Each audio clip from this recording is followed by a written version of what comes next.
Hey everyone!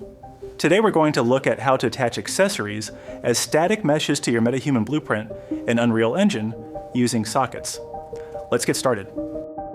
First, open the integrated MetaHuman Creator in Unreal Engine. Here you can fully customize your character and dress them according to your preferences. Once you're done, compile the MetaHuman Blueprint directly from there and save it.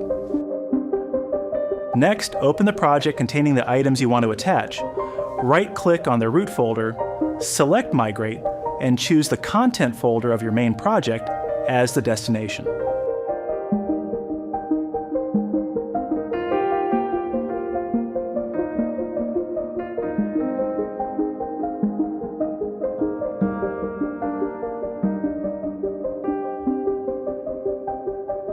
Back in the main project, find and open your MetaHuman Blueprint.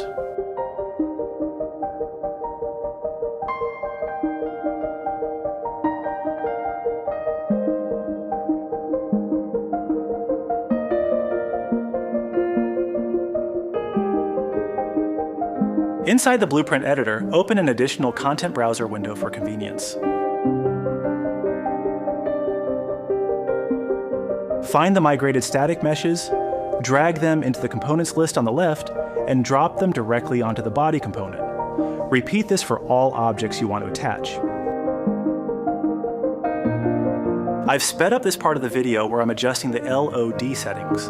This isn't related to today's tutorial, but I left it in to keep the recording continuous and show the full workflow.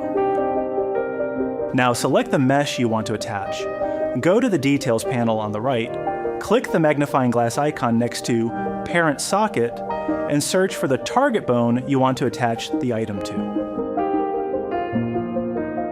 Once the mesh is attached to the bone, you need to adjust its position.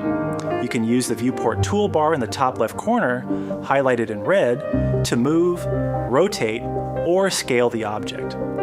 Alternatively, use the W, E, and R hotkeys. For precise alignment, you can manually enter values in the Transform panel on the right. I'll speed up the video from here. Just repeat this exact process for all remaining items. Select the mesh, pick the target bone, and adjust the position. And with that, our setup is complete.